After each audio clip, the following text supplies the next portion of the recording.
Good day everyone, my name is Alex and welcome back to a new review. For today we have an Android TV box from Zoomtak, and this one it's called the UPRO, and I know that we haven't had a TV box on the channel for quite some time. Now about this TV box, so we have the Amlogic S912 CPU, this is an Octa-Core CPU, we also have 3 gigs of RAM, 32 gigs of internal storage, and the device is running Android 6. As for pricing, well, this isn't exactly cheap, it costs somewhere around $130 and I will leave some links in the video's description if you wanna check it out. Why don't we start with a very quick unboxing? So this comes in a good looking box. On the front of the box we see the brand name. Turning the box on one side we're gonna see a picture of the device, and turning the box around we can see some of the specifications. Inside the box we are going to find the device itself. We are also going to find the user manual. The user manual is in English and it's got some pictures and instructions, so if this is your first TV box it could be useful. Aside from that we are going to find the power adapter, an HDMI cable, and lastly the remote control. The remote control is somewhat better than other ones that we've seen in the past, however far from exceptional, and I do recommend using a wireless mouse or keyboard or an airmouse. And since we are talking about that, Zoomtak sent me their airmouse, and of course I'm gonna leave a link in the video's description. Now about this airmouse. So this has a couple of things going for it. The first one would be the very small size, and this is actually the smallest that I've seen. And secondly, it has a rechargeable battery, so all you have to do is plug it in and it will recharge. And another thing I like about it is the fact that it has an IR blaster, and that means that you can turn on and off the TV box without actually using the original remote. So if you get one of these, you don't have to use the original remote at all. But it's not all good. If you turn this around, you're gonna find the keyboard, and you're gonna notice that the layout of the keyboard is very strange. So it's definitely gonna take you a while to actually get used to this keyboard layout. And the second thing I don't like about it is the fact that this goes to sleep after 20 seconds without touching any buttons, and that is quite annoying, and there is no way of actually changing that 20-second time limit. So if you don't press any button for 20 seconds it will go to sleep, and then you have to press a button to wake it up and use it after. So it's not that great. Moving on to the TV box itself, so first of all it's made out of metal and it doesn't feel cheap by any means. On the back we also have a plastic door that can be removed, and you can actually install a hard drive inside this TV box. On the front we have a small display that will show you the time and a couple of other things, but realistically not that much information. We also have a power button. The power button will light up either blue or red depending if the TV box is on or off. On the left hand side of the device we have the reset button. We also have 2 USB ports and a slot for an SD card, and since this is running Android 6 you can easily install an SD card as internal storage. And speaking about internal storage, out of that 32 gigs that comes with the device we have about 26 left, but the speeds that I got for the internal storage are quite good. And lastly, on the back of the device we have the third USB port. We also have a micro USB input there, the optical audio, HDMI out, network adapter port, and the port for the power adapter. And you could actually connect this to an older TV, however I don't really have any of those cables anymore, so I couldn't actually try that. The first thing I wanted to mention is the fact that DTS sound doesn't work with Kodi 17.3 that comes pre-installed on this device. So if you have any video files that have DTS sound, you're gonna have to open the video player that comes pre-installed, so not Kodi. However, if you do watch some video files that have Dolby Digital sound, those work fine with Kodi. And we are moving to some benchmark results. So the scores that I got are somewhat lower than the scores that we've seen for other devices with the Amlogic S912 in the past. Not necessarily a bad thing, but I wanted to mention that in here as well. This has Bluetooth connectivity, and that means that you can connect any Bluetooth gaming controller or any Bluetooth headphones, and we also have dual band Wi-Fi, and the speeds that I got over Wi-Fi are quite good in fact. Since Miracast is also related to the Wi-Fi connectivity, I was able to mirror my phone screen to this device without any issues, and everything seems to work quite good, like scrolling between pictures, watching videos and so on. For those of you that are wondering, this device comes with root access from the factory, but unfortunately you are not going to be able to watch Netflix in HD based on the digital rights management information that we get. For online streaming apps, I tried the YouTube app, and this is the YouTube app that comes pre-installed with the device, so this is not the official YouTube app. The maximum resolution that I was able to get was 1080p, but not 1080p at 60 frames per second. However, at that resolution, all the videos that I tried worked very good and without any lag. I've tried another streaming app that came pre-installed with the device. This one it's called Film On, and after you skip those advertisements, of course, everything seems to work quite good and all the streams go without any lag. And we are moving on to Kodi. So this device comes pre-installed with Kodi 17.3 as I mentioned earlier. However, there is no update showing up in the Google Play Store, and I know that Kodi is at version 17.4 at this time. So you may have to uninstall this version and install the latest one if that's what you need. All the streams that I tried watching while using Kodi did seem to work quite good, but considering that Kodi works on pretty much any device, I wasn't that surprised. This can also be used as a gaming device, and even though I've only played one game, I'm very sure that you can play most of the games available in the Google Play Store. So I'm gonna let you guys watch some gameplay for a few seconds.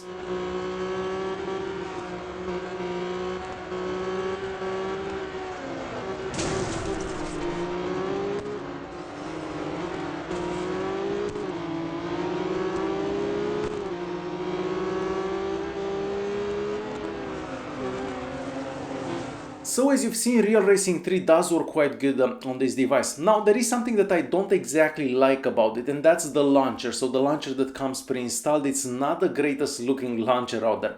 So first of all, you can't really customize it. I mean, you can add a couple of apps on the main page there basically, but it doesn't give you any other options. Aside from that, we don't have the navigation bar at the bottom of the screen, and that's gonna make multitasking a bit difficult. I mean, you could install some apps from the Google Play Store, but it would be much simpler to have the navigation bar at the bottom of the screen. As for the apps that come pre-installed, well, you get all the apps that we usually see on most of these TV boxes. So you get the Google Play Store, the YouTube app, Netflix, and so on. Now, I wanted to touch on that OTA update app. So there is an update that shows up in there. I tried downloading the update like 7 or 8 times already, but it fails every single time. So this time, I'm not sure if this device will be able to get updates. So now that you have more information about this device and an idea about its performance, I'm gonna start recording the screen. I wanna show the settings app, I wanna show what languages are supported and so on. And I also wanna show you what video files work on this and what video files don't. Moving on to the settings app, well, the settings app looks very similar to what we've seen in the past. Here at network, you can connect to the Wi-Fi or through a cable, depending on your setup at home. A display, you can change the screen resolution, and this will be different depending on what TV you have connected to this TV box. And for the duration of this video, I actually had the HDR mode turned off. Alright, moving on to sounds. Once again, depending on what type of a system you have at home, you can change the digital sounds. But for now I have it set to PCM. Moving back here at storage and reset, we already seen that, and at about here we can see the device's name. It's called the Q2013G for some reason, and the Android version, it's Android 6.0.1. For languages, like most of these Android devices, we have a lot of languages available, and I'm just gonna scroll through them and hopefully you can see the one that you may be interested in. So definitely a lot of languages in here. So now we're all the way at the bottom. So those are all the languages supported.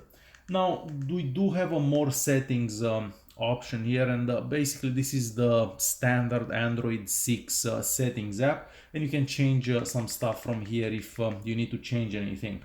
Next we are gonna check out some video files. So I have my USB stick plugged in, and we are gonna start with the first one. The first one is WordCraft.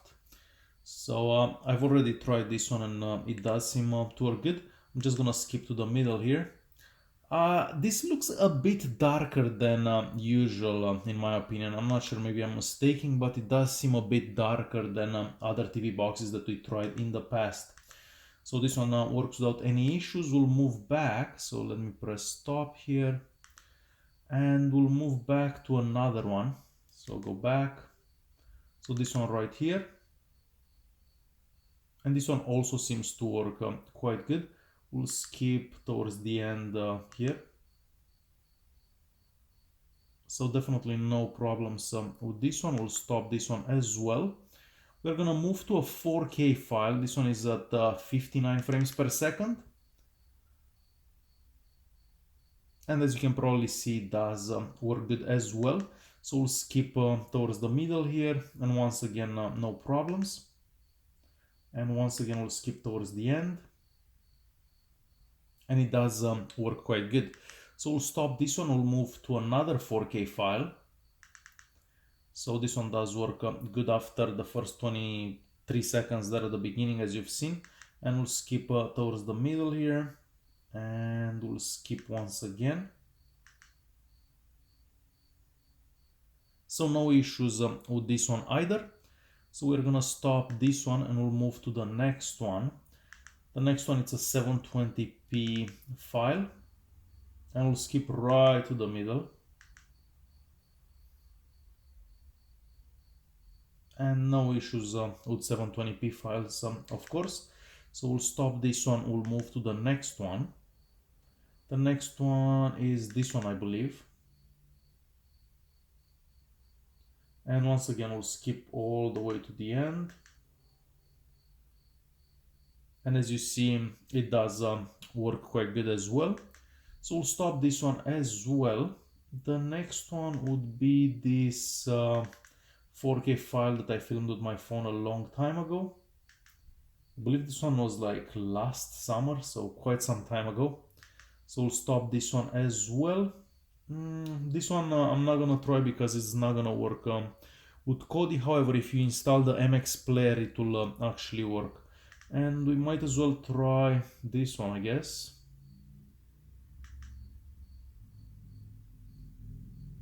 So quite slow to start for some reason, and it doesn't seem to work actually. That's very strange. Let's try that one more time. So very strange. It doesn't seem to work for some reason.